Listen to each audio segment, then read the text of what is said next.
गर्मजोशी से आपका स्वागत है हमारे अबंडेंट लाइफ टेलीविजन प्रोग्राम में।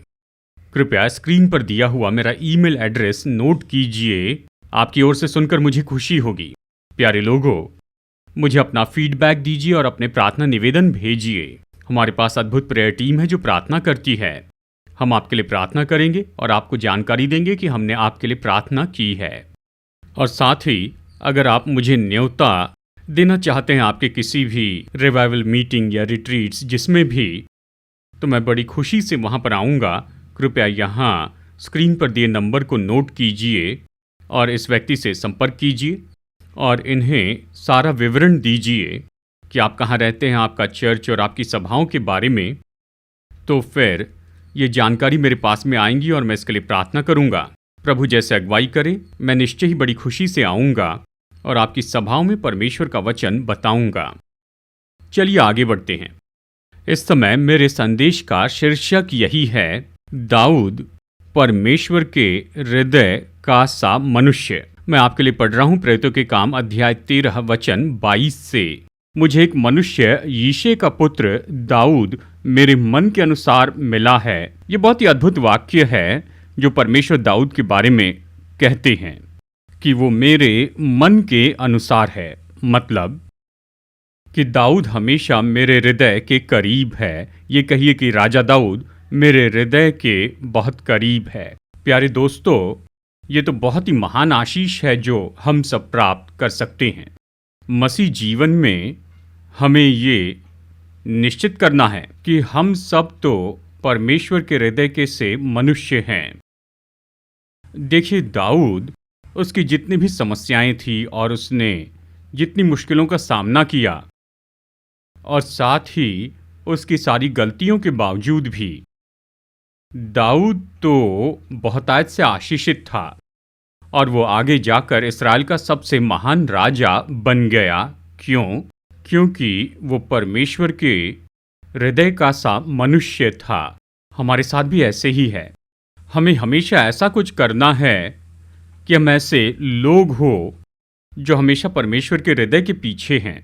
तभी हम आशीष पाएंगे और हमारी चर्च आशीष पाएंगे, हमारी सेवकाई आशीष पाएगी, हमारे बच्चे आशीष पाएंगे, हमारे नाती पोती आशीष पाएंगे और हमारी आने वाली पीढ़ी ये तो जीवन के हर एक क्षेत्र में आशीषित हो जाएंगी।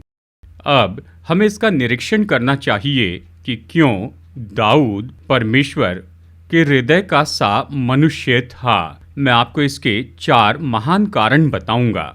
अगर हम इस तरीके का पालन करेंगे, यानी जो दाऊद ने किया, तो हम भी ऐसे लोग होंगे जो परमेश्वर के हृदय के से मनुष्य होंगे कि बहुतायत से आशीष पाए। नंबर 1, दाऊद ने हमेशा अपने पापों से पश्चाताप किया और यही तो कारण है कि वो तो परमेश्वर के हृदय के करीब था। मैं आपके लिए पढ़ रहा हूँ भजन संहिता 51 वचन 17। टूटा मन परमेश्वर के योग्य बलिदान है। हे परमेश्वर, तू टूटे और पीसे हुए मन को तुच्छ नहीं जानता। दाऊद ने बहुत सी गलतियां की। उसने एक बहुत ही गंभीर पाप किया और वो तो व्यभिचार का पाप था। और हम ये कहानी जानते हैं। उसने केवल व्यभिचार ही नहीं किया, अपने व्यभिचार को छिपाने के लिए उसने आगे बढ़कर हत्या भी कर दी।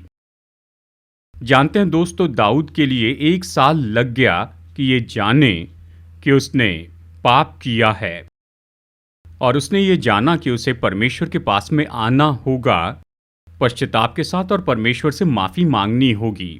उसने ऐसे ही तो किया। वो परमेश्वर की उपस्थिति में गया और फिर उसने पापों से पश्चाताप किया और उसने परमेश्वर से क्षमा मांगी। और फिर क्या होता है? परमेश्वर उसे क्षमा करते हैं और फिर उसे स्थापित करते हैं उसके पूरे जीवन भर और उसे आशीष देकर इस्राएल का सबसे महान राजा बनाते हैं।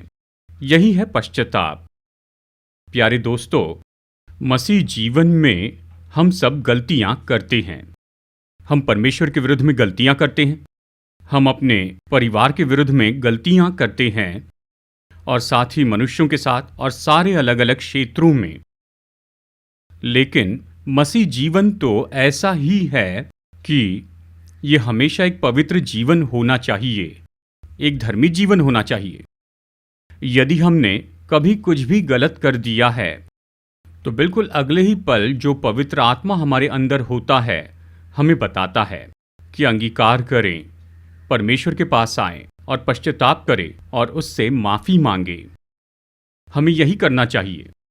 हमारी हर प्रार्थना में इसके पहले कि बाकी और कुछ आप मांगे, हमें अपने हृदय को परखना है, क्या मेरे हृदय में परमेश्वर के विरुद्ध में कुछ है या मेरे परिवार या दूसरे मनुष्यों के बारे में।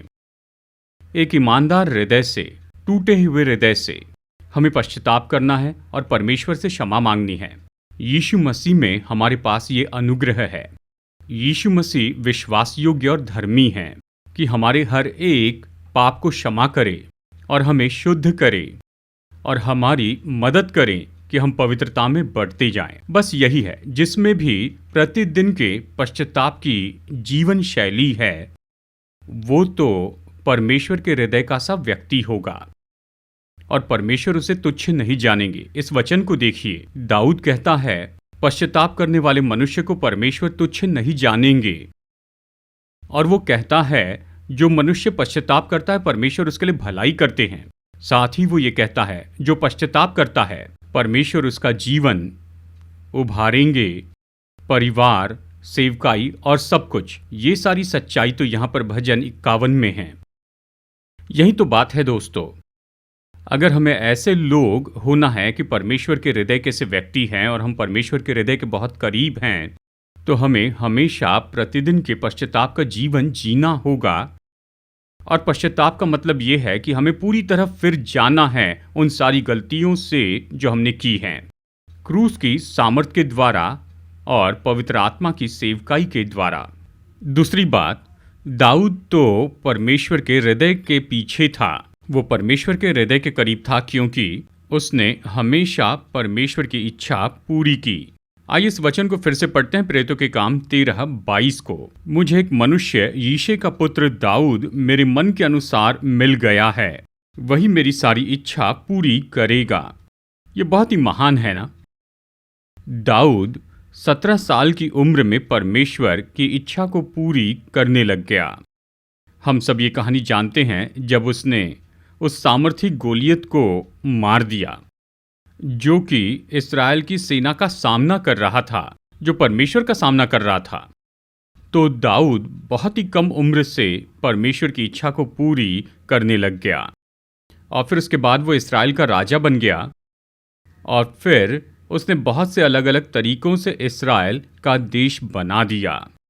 सच में उसे ऊंचा उठाया और परमेश्वर की इच्छा को पूरा किया इस्राएली लोगों में और साथ ही इस्राएल के देश में भी। क्योंकि दाऊद ने परमेश्वर की इच्छा पूरी की और आगे बढ़कर वो इस्राएल का सबसे महान राजा बन गया। केवल इतना ही नहीं, वो तो परमेश्वर के हृदय के बहुत करीब भी आ गया और परमेश्वर ने उसे बहुतायत से आशीष दी। प्यारे दोस्तों, हम सब अपने यहोवा परमेश्वर के करीब रहना चाहते हैं। हम उसके हृदय में रहना चाहते हैं। हम चाहते हैं कि वो हमें अपनी संतान के रूप में आशीष दे। ये कैसे होगा? दाऊद के जैसे करे। दाऊद ने परमेश्वर की इच्छा पूरी की और हमें भी बिल्कुल ऐसे ही करना चाहिए। जानते हैं, मसीह जीवन में हमें ये समझना चाहिए कि परमेश्वर की इच्छा क्या है। सामान्य रूप में हम सोचते हैं कि हमें अपने व्यक्तिगत जीवन से काम करना चाहिए। हाँ, ये बात तो है, लेकिन केवल यही नहीं है। परमेश्वर के वचन में परमेश्वर की इच्छा ये तो हमेशा जुड़ी है उस सेवकाई के साथ जो कि यीशु ने अपने चेलों को दी थी। और इसलिए स्वयं यीशु ने कहा कि मैं अपने पिता की इच्छा पूरी करने के लिए आया हूँ। मेरे पिता की इच्छा पूरी करना ही मेरा भोजन है। और साथ ही उसने ये कहा, जो भी परमेश्वर की इच्छा पूरी करता है वही मेरे भाई हैं, मेरी बहनें हैं, मेरे पिता हैं और मेरी माता है। बहुत ही महत्वपूर्ण बात है। देखिए, परमेश्वर की इच्छा कौन पूरी करेगा? केवल परमेश्वर के दास ही नहीं मेरे दोस्तों।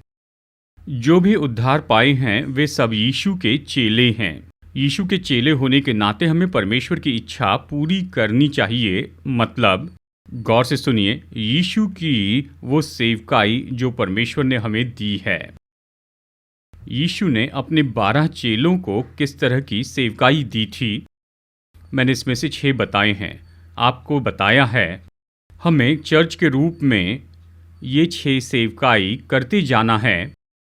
और एक व्यक्तिगत विश्वासी के नाते, आप व्यक्तिगत विश्वासी के नाते ये 6 सेवकाइयाँ क्या है? नंबर 1, पूरे संसार में परमेश्वर के राज्य का सुसमाचार प्रचार करें। दूसरी बात, जो उद्धार पाए हैं उन्हें यीशु की आज्ञाएं सिखाएं। तीसरा, जो लोग अभी हाल ही में उद्धार में आए हैं। नंबर 3, उन्हें चेले बनाने में ट्रेन करें। नंबर 4, उसकी सेवकाई ले लीजिए, शारीरिक, भावनात्मक और आत्मिक रीति से। चर्च के रूप में, व्यक्तिगत रूप में यीशु के द्वारा हमें आशीष देनी चाहिए, शारीरिक, भावनात्मक और आत्मिक रूप में। नंबर 5, गरीबों की मदद करें। हम इसे कहते हैं ये सामाजिक सेवकाई है। यीशु ने निश्चय ही ज़रूरतमंद लोगों की मदद की थी और उसने चर्च को आज्ञा दी थी कि वो ऐसी सामाजिक सेवकाई करें। यानी जो लोग ज़रूरत में हैं उनकी ज़रूरतों को पूरी करना है। यही परमेश्वर की इच्छा है, परमेश्वर की सेवकाई है। और छठवीं बात, वो तो है स्थानिक कलीसिया के बीच में सेवकाई, और ये भी परमेश्वर की इच्छा है। 6 सेवकाइयाँ हैं। दोस्तों, चर्च के रूप में और विश्वासी होने के नाते आइए इसे गंभीरता से ले। क्या यीशु के चेले होने के नाते यीशु की इच्छा पूरी कर रहा हूँ? क्या मैं दे रहा हूँ मेरा समय, मेरी योग्यता और मेरा खजाना कि मैं इन पूरी 6 सेवकाइयों को कर सकूं? आइए ऐसा ही करें। और जब हम ऐसा करते हैं तो परमेश्वर के हृदय के पास रहते, और कलीसिया के रूप में यही तो कलीसिया का एजेंडा है। इन दिनों में बहुत से ऐसे झूठे प्रचारक हैं जो केवल संपन्नता के बारे में कहते हैं, आशीषों के बारे में कहते हैं, प्रतिज्ञाओं के बारे में कहते हैं। यीशु ने नए नियम में कहीं पर भी अपने चेलों को यह आज्ञा दी थी कि जाकर परमेश्वर की प्रतिज्ञाओं का प्रचार करते रहो। एक भी वचन दिखाइए, कहीं नहीं है। ऐसी प्रतिज्ञाएं हैं जैसे हम प्रचार करते हैं, बाय प्रोडक्ट नहीं कि कहते जाए प्रभु आशीष देंगे, लेकिन ये हमारा मुख्य संदेश नहीं है। बहुतों ने इसे ही मुख्य संदेश बनाया और पूरी तरह इनकार किया इन 6 सेवकाइयों का, जिसके बारे में अभी मैंने आपको बताया है। जैसे मैं हमेशा कहता हूँ, चर्च के नाते और विश्वासी के नाते ये 6 सेवकाइयाँ पूरी कीजिए और देते जाए हमारा समय, हमारी योग्यताएं और हमारे धन को। देने के बारे में प्रेरित पौलुस ने बहुत ही अद्भुत वचन में हमें बताया है। रोमियो अध्याय 12 वचन 2, इस संसार के सदृश्य न बनो, परंतु तुम्हारे मन के नए हो जाने से तुम्हारा चाल चलन भी बदलता जाए, जिससे तुम परमेश्वर की भली और भावती और सिद्ध इच्छा अनुभव से मालूम करते रहो। और इसके पहले के वचन 1 में उसने कहा, अपने आप को जीवित बलिदान के रूप में समर्पित कर दें। किस लिए? कि परमेश्वर की इच्छा पूरी करें। और परमेश्वर की इच्छा क्या है? ये 6 सेवकाई बताई गई हैं। क्या होना चाहिए? वचन 2 में कहता है कि अपने मन में बदलते चले जाएं। महान है। मसीह जीवन ऐसा प्रोग्राम्ड हो और ऐसा बदला हुआ हो, पूरी तरह से बदल गया हो, पूरी तरह से परमेश्वर की इच्छा में। हमारी इच्छा नहीं, हमारी मनसा नहीं, हमारे खुद के अपने काम नहीं, ये दूसरी बातें हैं। देखिए, विश्वासी या फिर एक चेले का मुख्य उद्देश्य तो यही है, उसका मन तो परमेश्वर की सिद्ध इच्छा में बदल जाए। और ये तो वो 6 सेवकाई है जिसके बारे में मैंने बताया है। फिर क्या होता है जब मन ही बदल जाता है इन सारी 6 सेवकाइयों में, तो अपने आप ही हमारे पूरे जीवन में हम परमेश्वर के उद्देश्यों को पूरा करेंगे। मत्ती अध्याय 6 वचन 33 में हम देखते हैं, हमारे प्रभु यीशु घोषित करते हैं, इसलिए पहले तुम परमेश्वर के राज्य और उसकी धर्म की खोज करो, तो ये सब वस्तुएं भी तुम्हें मिल जाएंगी। यही बात है।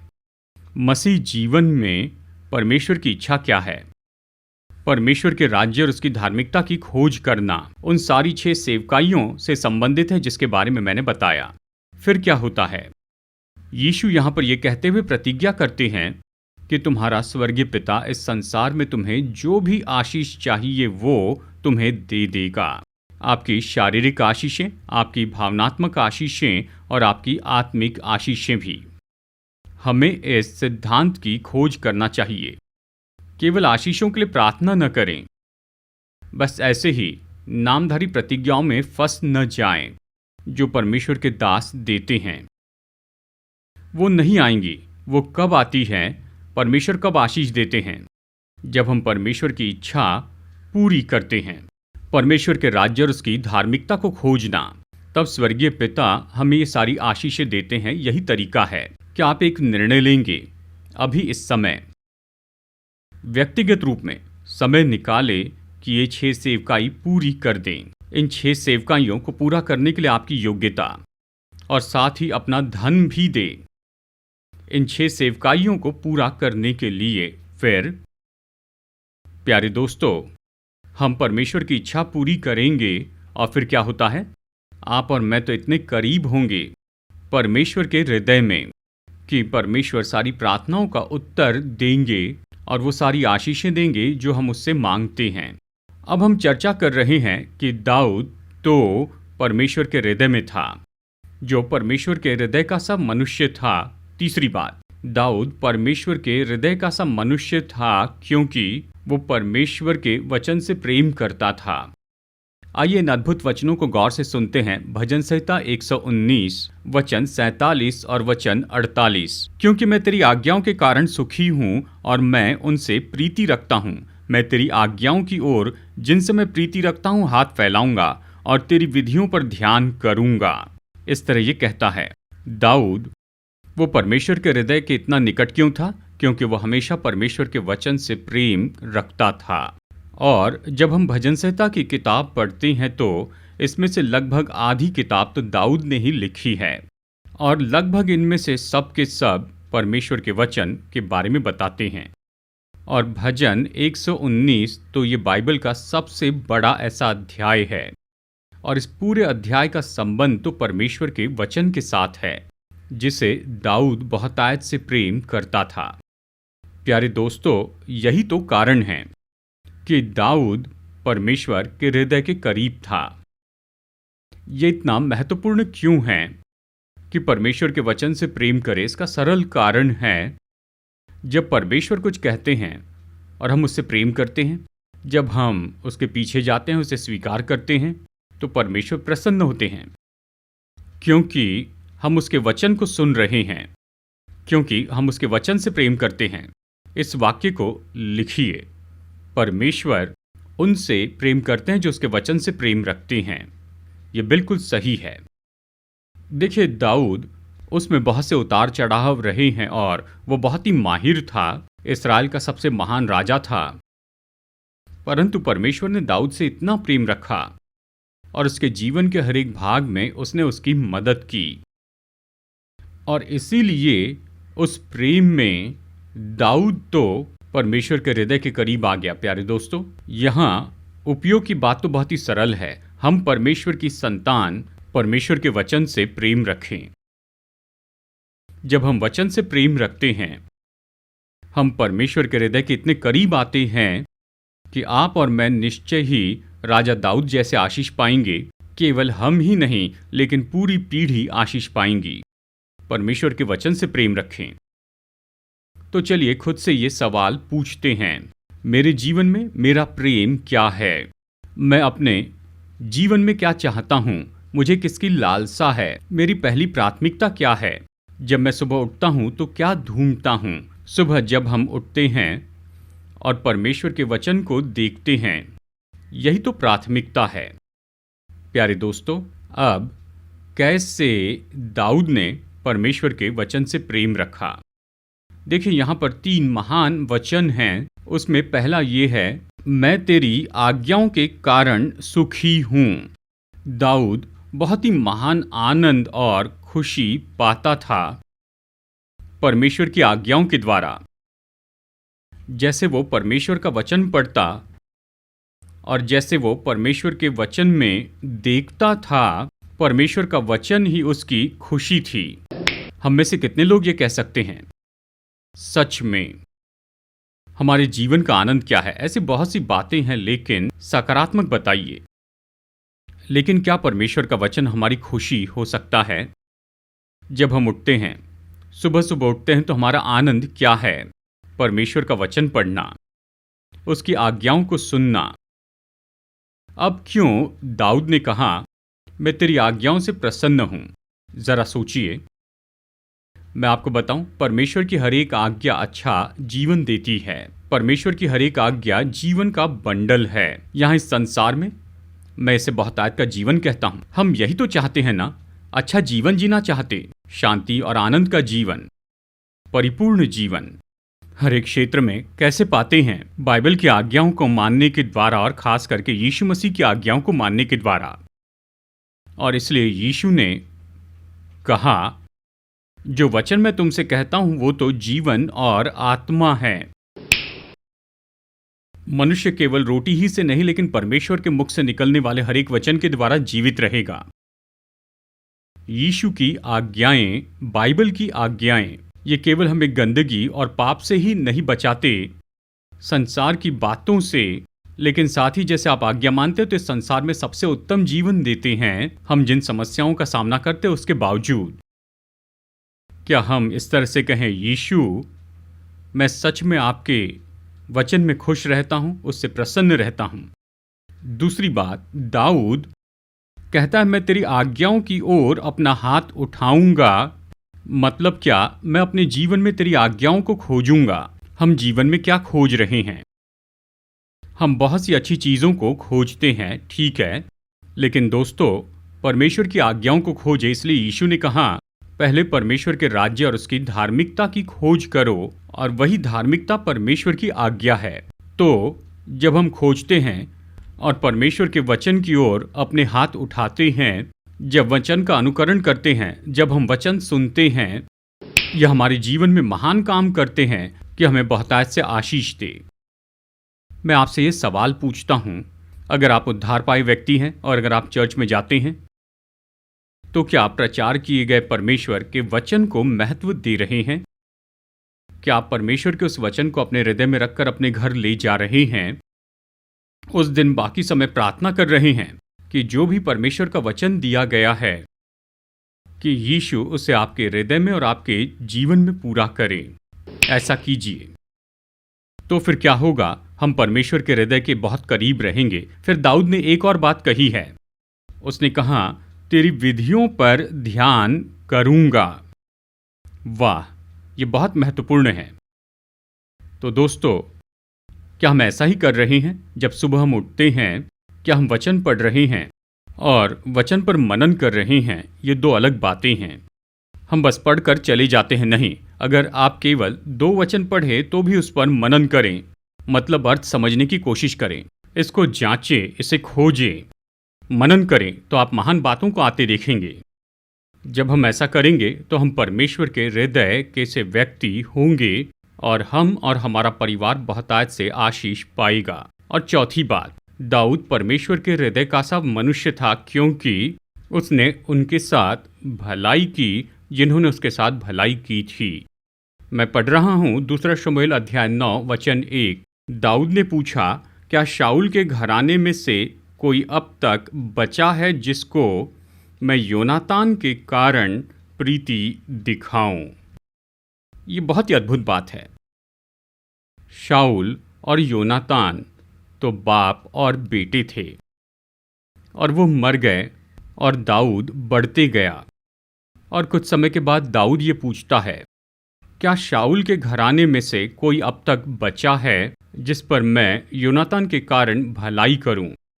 तब उन्होंने उसके सामने योनातान का पुत्र लाया, मपीबोशेत, और दाऊद ने इस जवान के साथ में भलाई की। उसके लिए उसने बहुत कुछ किया। उसने सबसे पहले यही किया, उसने उसे शाऊल की भूमि लौटा दी। और दूसरी बात, उसने इस नौजवान को अपने साथ राजा की मेज पर बैठाया और उसमें से भोजन दिया।